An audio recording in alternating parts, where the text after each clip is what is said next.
Now it's time to talk about how to give a price to the project. Now this is definitely one of the most important parts of every project. Now in this part, charging price for your project, if you neglect some parameters or some elements, you may later face some problems and even experience financial loss. So I will explain to you some overall and general parameters here, but you could change them based on the project you're working on.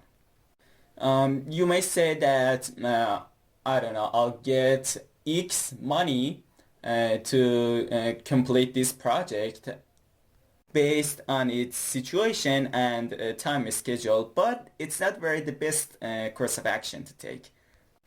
The other way is to charge a price based on the hours spent on that project, which is also problematic because those hours spent on this project may seem reasonable to you, but not to your employer, you know.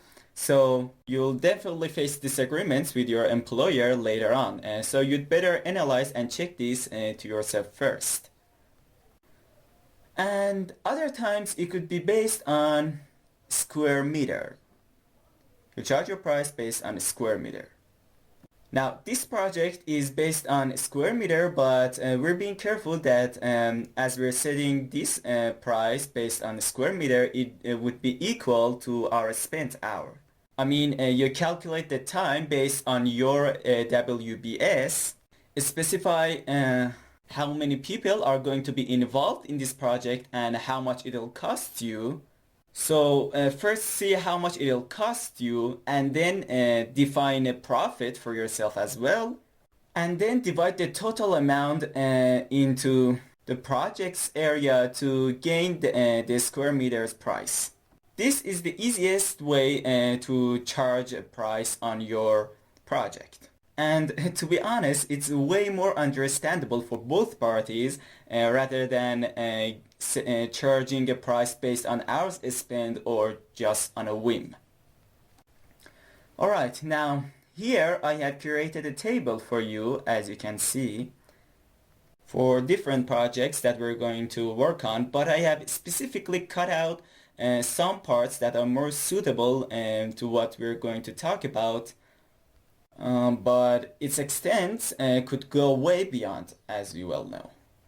Now, in the price you're going to give to the project, always consider your net and gross amount.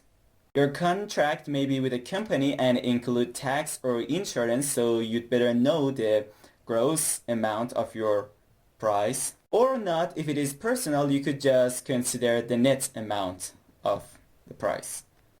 You mentioned your considered disciplines here.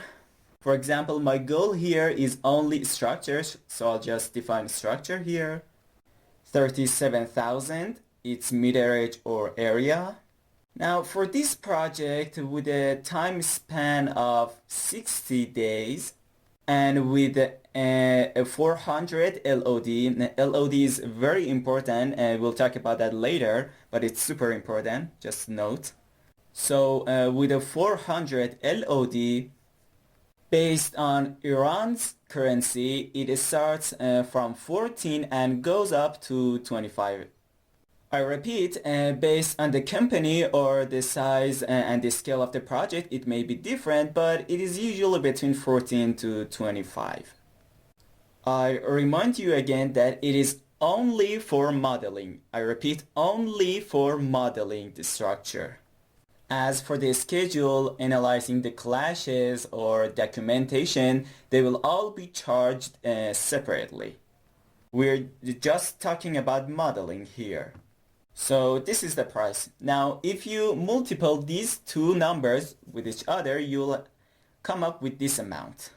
536,500 Tuman for 37,000 meterage only for modeling. And you define tax and insurance for it as well, which their total will be the gross amount you have here. So this is the topic of giving price to your disciplines. It could also include architecture, mechanic, electronic, and powerhouse. So first, you set a time schedule for them, calculate how many people will be involved, how many hours will be spent, and crunch up the numbers of your profits and the costs. And after you have your current cost, you calculate your profit. Your profit could be 50%, 30%, 40%. It's basically an agreement between the both parties. And then you divide the total amount into the meterage or area to have the square meter. Here you calculate the spent hours between you and yourself. You don't need to bring it up in this table and mention the details. Now, if there are different LODs, you could define these prices based on the LODs that you're working with. For example, in LOD 300, you could come up with 8 or 9 to 1 of price. As I said before, you could calculate your time schedule and the hours spent on the project separately and then come up with this price, but it is usually 8 or 9 to 1. It shouldn't be less than that. And with LOD 350, the same method, of course your time will be increased here. Of course, in this way you're gonna have to work on more details, and the costs that you're gonna have to pay will be much more increased. So just like that, the price skyrockets. And for LOD 400, your details here will be much more increased, so the number you come up with after calculating everything will be equal to something that would be understandable for both parties, and you won't have to experience financial loss later. Very well. As for the coordination and presentation will be charged separately. Meaning that if you want to resolve the clashes, and for the project itself, its view and elevations and other matters like that, each will be charged separately. For example, resolving the clashes based on your meterage or area will be charged separately. Why do we do this? Because all the clashes are not unique to the project itself. I mean, the clashes that are related to the project and are your mistakes should be resolved, and there will be no charge for them. I mean, it's your responsibility to take care of those clashes. But other clashes, when they give you a CAD file, it means that it is okay and you can start your modeling based on that. If you're supposed to resolve all the problems as you're proceeding with your modelings, the time span will not be sufficient enough for you. You're gonna have to need twice the time to take care of all the problems. And when that happens, the cost will increase as well. So you're dedicating that amount of time only and only for modeling. So resolving the clashes that may cause your work to be revisioned from the scratch were not to your anticipation, right? Sometimes it will be so bad that you have no choice but to start the project from the scratch. So note that the clashes that are not your mistakes are employer's responsibility, and they have to pay for them.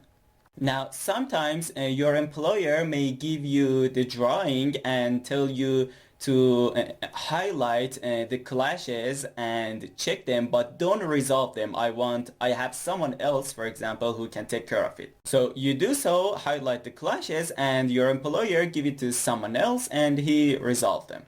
It has nothing to do with you, but when they say, your employer says that you have to take care of these clashes and resolve them, then they're gonna have to pay for it to you.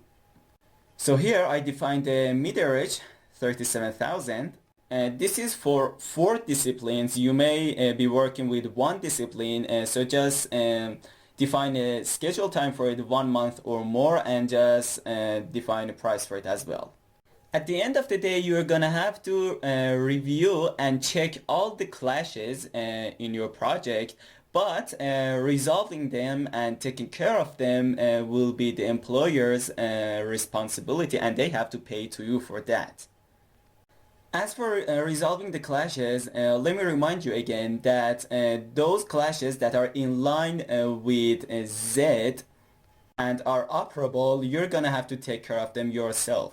But in line with X and Y, you mustn't move or change them outside of the drawing you have.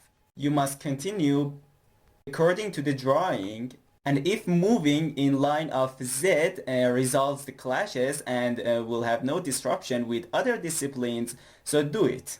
But if doing so changes the direction and disrupts X and Y or change the coordinations, preferably don't do that. Report it to your employer and reach an agreement for the price you'll get to resolve them. Do not include elevation as a part of your modeling. Elevation has its own complications. For different companies, elevation has its own unique discussions. It needs a separate time schedule and also an expert in this field. So you need to dedicate an amount of your time for that as well. And if your elevation includes curtain wall or other complicated elevations that need to be designed and drawn, and also should be modeling separately from drawing, it'll cost you apart from the others. So keep that separate from the others as well. If it is a simple elevation like, I don't know, brick or a stone, it'll be no problem. You can take care of it easy. But if it includes console or creating layers or substructures, these will include some costs. Now, as for the schedule, note that it's not part of the modeling. It's true that we complete the modeling with BIM process and get the schedule and everything, but all this said and done, all of these cost you separately. For example, the schedule may take a huge amount of your time.